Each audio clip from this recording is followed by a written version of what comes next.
जनता शैतान और नेता भगवान ऐसा कैसे हो सकता है। অধিকার, নাগরিক অধিকার, আমার সাংবিধানিক অধিকার, সেটা প্রয়োগ করুন এবং আমি প্রার্থী হিসেবে আমি তো ভোট চাইবই।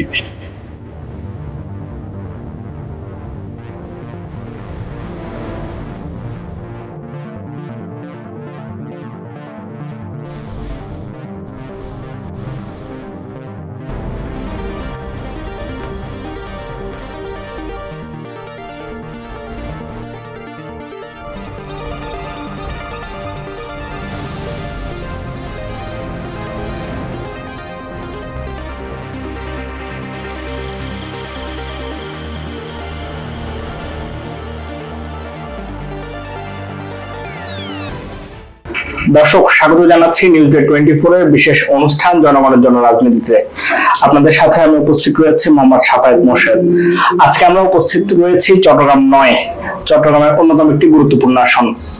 এই আসনে বাংলাদেশ জাতীয়তাবাদী দল মনোনীত সংসদ সদস্য প্রার্থী জনাব মোহাম্মদ আবু সুফিয়ান সাহেবের কাছে। ধন্যবাদ এবং স্বাগতম আমাদের অনুষ্ঠানে। আপনাকে ধন্যবাদ। প্রথমে প্রশ্নে যেতে চাই, শেষ মুহূর্তে প্রচার প্রচারণা চলছে, মানুষের কাছে ছুটে যাচ্ছেন, ব্যস্ত সময় পার করছেন, মানুষের সাড়াটা আসলে কেমন ভাবে পাচ্ছেন?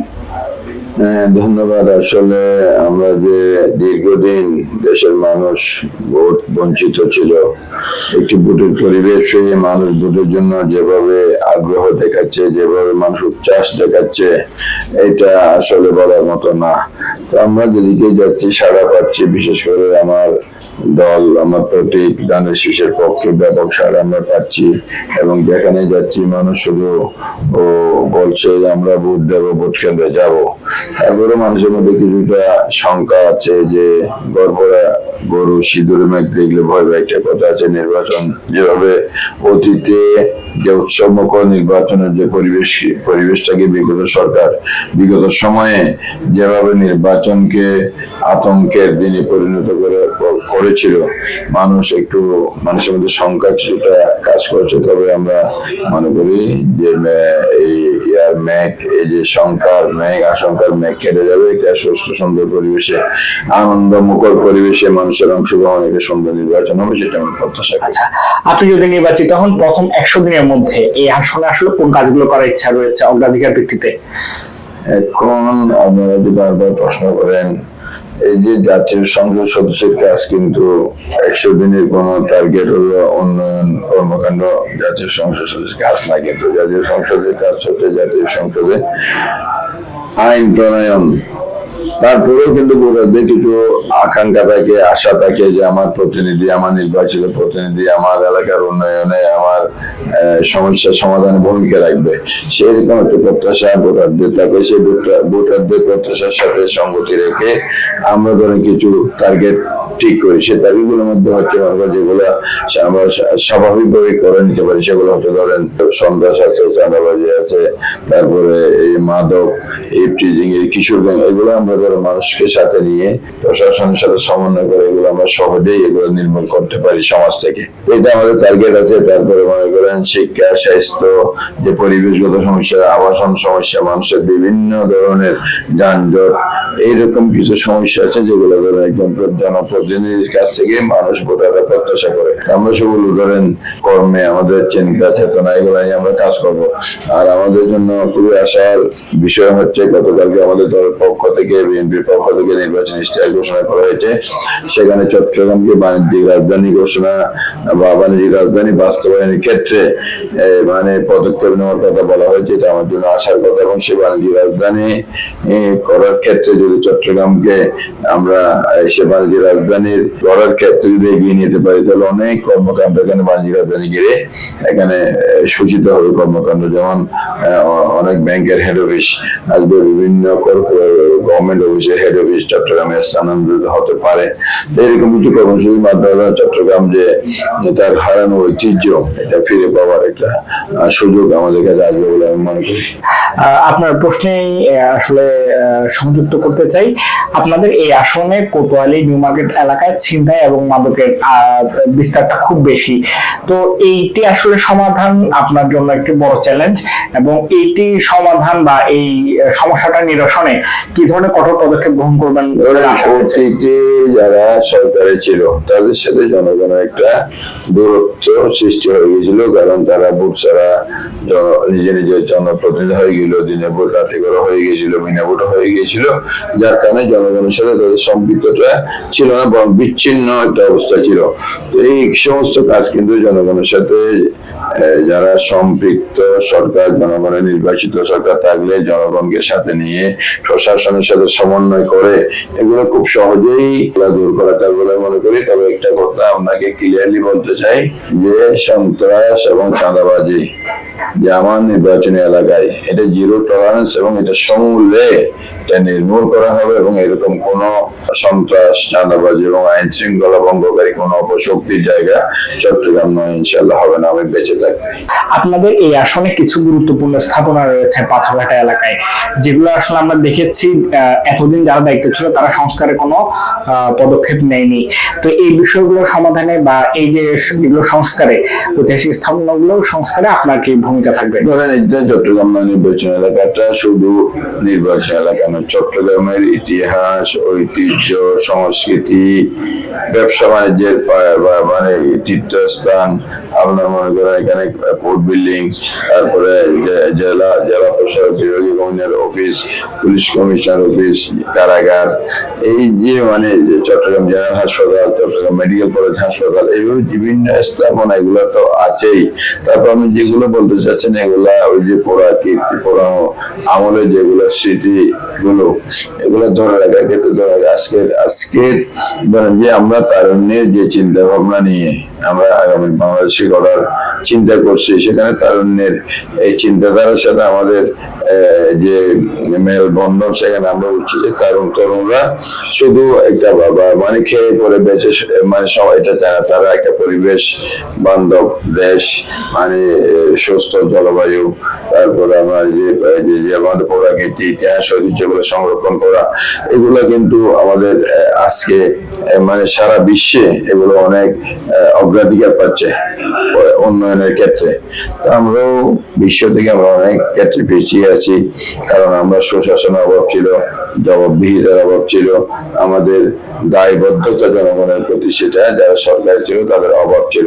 তো যদি নির্বাচনের মধ্য দিয়ে যদি নির্বাচিত সরকার দায়িত্ব নেয়, তাহলে জনগণের প্রতি তাদের যে জবাবদিহিতা এবং দায়বদ্ধতার কারণে অনেক অনেক সমস্যার সমাধান হবে বলে আমি মনে করি। এবং আমরা জনগণের সাথে সবসময় জনগণকে সাথে রেখে, জনগণের সাথে থেকে আমরা জনগণের যে সমস্যা এগুলো আমরা চিহ্নিত করে, অনেক ক্ষেত্রে চিহ্নিত করে আমরা এগুলো দূর করার জন্য সর্বোচ্চ চেষ্টা করবো ইনশাআল্লাহ। আপনার এই আসনে আমরা দেখতে পেয়েছি চট্টগ্রামের অন্যতম বৃহৎ সনাতনী যারা রয়েছে তাদের বিশাল একটি অংশ বসবাস এই আসনে।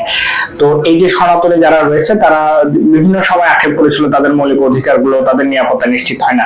আপনি নির্বাচিত হলে তাদের মৌলিক অধিকার এবং নিরাপত্তা নিশ্চিত করার জন্য আপনি বিশেষ কোনো ব্যবস্থা গ্রহণ করবেন কিনা? আমাদের দলের, বাংলাদেশ জাতীয়তাবাদী দলের আদর্শ হচ্ছে এখানে সংখ্যালঘু অথবা সংখ্যা গুরুর ভিত্তিতে কাউকে বিচার করা হবে না। এখানে সবাই বাংলাদেশের গর্বিত নাগরিক হিসেবে তার সকল অধিকার নিয়ে, সমান অধিকার নিয়ে সে বাঁচবে। সেটা চাকরির ক্ষেত্রে, সেই ব্যবসার ক্ষেত্রে, তার সে শিক্ষা প্রতিষ্ঠান লেখাপড়ার ক্ষেত্রে সমান সুযোগ সে পাবে। তো এখন মনে করেন যে সনাতন সম্প্রদায় অনেক ক্ষেত্রে নিজেদেরকে অসহায় মনে করে তাদের সাথে কথাবার্তা বলে তাদের কাছে গেলে সেটা আমরা বুঝি। তবে আমরা এমন পরিবেশ এটা আমরা বদলে দিতে চাই। নতুন পরিবেশে, নতুন পরিস্থিতিতে আমরা আমাদের সনাতন সম্প্রদায়, হিন্দু সম্প্রদায়, সংখ্যালঘু সম্প্রদায়ের মধ্যে যে সংখ্যা সেটা দূর করে আমরা একটা মুক্ত পরিবেশ সৃষ্টি করতে চাই। আমরা মনে করি আমরা দুর্গা পূজা, তাদের বিভিন্ন উৎসবে যে প্রশাসনিক যে নিরাপত্তা কেন লাগবে, এটা আমি ব্যক্তিগত মনে করি প্রশাসনিক নিরাপত্তার যাতে প্রয়োজন না হয়, যাতে তারা খোলা মনে একদম নিঃসংক চিত্তে তাদের সমস্ত আচার অনুষ্ঠান পূজা বলেন তাদের সামাজিক অনুষ্ঠান পালন করতে পারে, সেই পরিবেশ আমরা সৃষ্টি করার জন্য আমি কাজ করব। আপনার এই আসনে অন্যতম ব্যবসায়িক খাত বলা হয়, যেহেতু খাতুনগঞ্জ এর মতো একটা পাইকারি বাজার রয়েছে, তো এখানে যারা ব্যবসায়ীরা আছেন তাদের স্বার্থে এবং অর্থনৈতিক উন্নয়নের স্বার্থে আপনার কি কাজ করার পরিকল্পনা রয়েছে? আমরা তো আগে বিগত সময় আমরা দেখেছি ব্যবসা বাণিজ্য বলেন মানে প্রত্যেকটা কিছু কর্মকাণ্ড অর্থনীতি সব কিছু অলিগারদের নিয়ন্ত্রণে চলে গিয়েছিল। আমাদের দলের লক্ষ্য হচ্ছে ব্যবসা বাণিজ্যকে প্রতিযোগিতামূলক বাজারে ছেড়ে দিয়ে যাতে সবাই সমান সুযোগ নিয়ে ব্যবসা করতে পারে, এটা হলো আমাদের মূল টার্গেট। এবং সেখানে মনে করেন ওই যে সিন্ডিকেট অথবা যে ইয়া করে মানুষের পকেট কাটার যে অতীতে আমরা দেখেছি সেগুলো যাতে না হয় এবং যাতে এই খাতুনগঞ্জ চাকতাই যাতে পুরনো ঐতিহ্য তার ব্যবসায়ের যে ঐতিহ্য ফিরে পায় সে লক্ষ্যে আমরা কাজ করবো। ইতিমধ্যে আমাদের খাতুনগঞ্জ ট্রেড অ্যাসোসিয়েশনের সাথে আমার বৈঠক হয়েছে, তাদের সমস্যাগুলো আমি কাছ থেকে দেখার চেষ্টা বোঝার চেষ্টা করেছি এবং যদি নির্বাচিত হতে পারি ইনশাআল্লাহ এই যে খাতুনগঞ্জের পুরনো গৌরব পুরানো ঐতিহ্য ব্যবসা বাণিজ্য ফিরিয়ে আনার জন্য আমাদের দল যদি সরকার গঠন করে তাহলে যে পদক্ষেপগুলো নেওয়া দরকার সবার সাথে আলাপ আলোচনা করে ইনশাআল্লাহ আমরা সেই পদক্ষেপগুলো নেব। ধন্যবাদ আপনার স্পষ্ট উত্তরের জন্য। একটি ভিন্ন ধরনের প্রশ্নে যেতে চাই।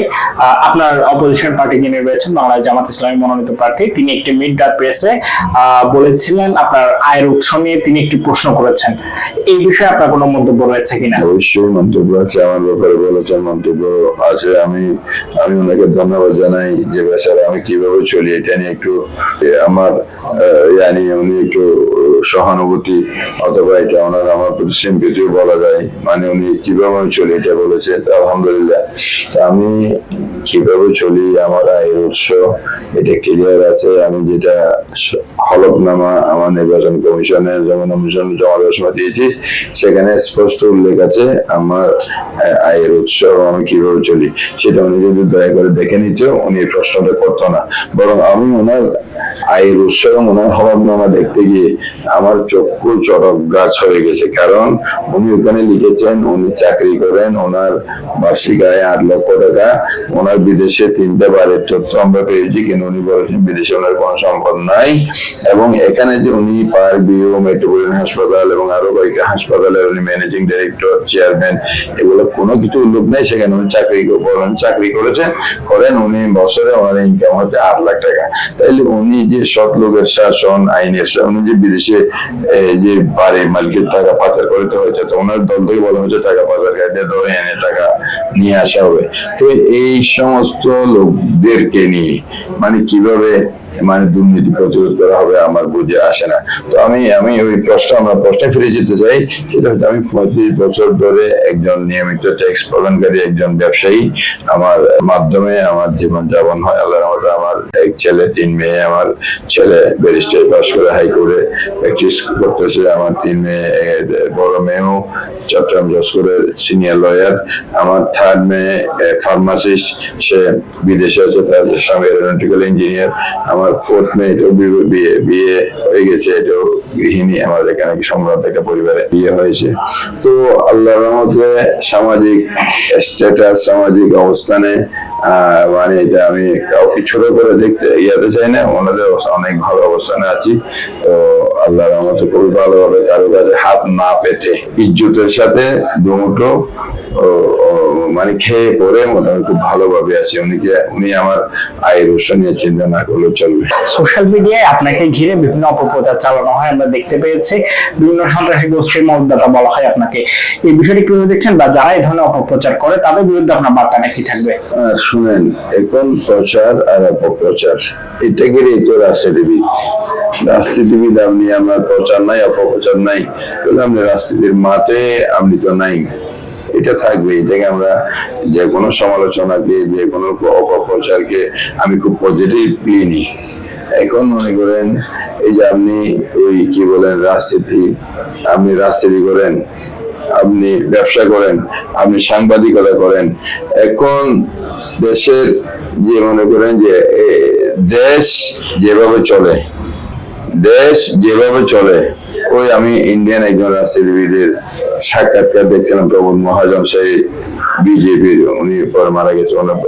উনি ওনার কাছে এরকম একটা প্রশ্ন করছিল যে আপনি মানে রাজনৈতিক নেতাদের ব্যাপারে উনি একটু উত্তর দিয়েছিল, আমার সেটা এখনো মনে আছে। বলছে জনতা শয়তান আর নেতা ভগবান, ऐसा कैसे हो सकता है। তা আমি আমার সমাজ, আমার বাস্তবতা, এটা আপনাকে দেখতে হবে। এখানে আমি যদি বলি আমি চেয়ারে বসে আমি সব সুফি সাহেব, আজিজ, ইমাম সাহেবকে নিয়ে আমার দল করবো, সংসার করবো, এটা হয় না। তবে আমরা এটা পরিবর্তনের জন্য আমাদের লড়াই আছে, সংগ্রাম আছে। আমরা একটা সুস্থ ধারা সুন্দর রাজনীতি করার জন্য তো আমাদের এত রক্তদান, এত ত্যাগ। তো এই যে আমাদের দুর্ভাগ্য লাগে যে ছাত্ররা নেতৃত্ব দিয়ে স্বৈরাচার হটিয়ে তাদের বিরুদ্ধে যে সমস্ত অভিযোগগুলো আমরা মানে পাই, এটা আমাদেরকে দুঃখ দেয়। ইয়াং ছাত্ররা তাদের বিরুদ্ধে কত অভিযোগ আমরা পেয়েছি।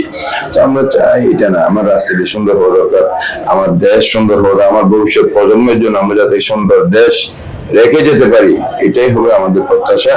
এবং পঙ্কিলতা আমি বলবো, যেটা রাজনীতি যেভাবে অপরাজনীতির অনুপ্রবেশ, কালো টাকার অনুপ্রবেশ, বিভিন্ন ভাবে রাজনীতিকে কলুষিত করছে, এগুলা থেকে মনে করেন আমরা মুক্ত হওয়া দরকার। আজকে আমি মনে করেন আমি নয়, শুধু আমি সংসদ সদস্য হিসেবে আমি প্রতিদ্বন্দ্বিতা করছি। বিসমিল্লাহ করে আল্লাহ যদি আমাকে মানে দেয়, বিজয়ী করে আল্লাহর আমাদের জনগণের ভোটে, প্রথমেই আমাকে একটা হিসাব দিতে হবে নির্বাচন কমিশনে, যে হিসাবটা আমি পুরোপুরি সূত্র দিতে পারবো না। তাহলে এই পরিস্থিতি কেন? কেউ দিতে পারবো না। এটা মনে করেন এখানে পার ভোটার মানে 10 টাকা করে একটা হিসাব দেবে, আমার 40 লক্ষ টাকা খরচ করতে পারবো আমার হিসাবে। তো এভাবে মনে করেন কে 40 লক্ষ দিয়ে বর্তমানে নির্বাচন পরিবেশে আছে, বাস্তবতা কি? কাজেই এটা আমার পরিবর্তন দরকার, রাজনীতির পরিবর্তন, আমাদের মন মানসিকতার পরিবর্তন, দেশের সামগ্রিক সমাজ ব্যবস্থা পরিবর্তন, ভালো মানুষদেরকে নিয়ে আসা প্রতিটি ক্ষেত্রে। এটা যদি আমরা ব্যর্থ হই, তাহলে আমাদের কবলে আরো স্বনির্দশা আছে। আচ্ছা, ধন্যবাদ। এবং সর্বশেষ প্রশ্ন, 12 তারিখ জনগণের উদ্দেশ্যে কি বলার আছে নির্বাচন কেন্দ্রে আসার জন্য? জনগণের প্রতি আমাদের আস্থা, জনগণের প্রতি আমাদের আহ্বান হবে, আপনি আপনার যে আমাকে ভোট দিতে না পারলেও, আপনি যদি মানসিকভাবে আমাকে সমর্থন না করলেও, আপনি ভোট কেন্দ্রে আসেন। আপনার যে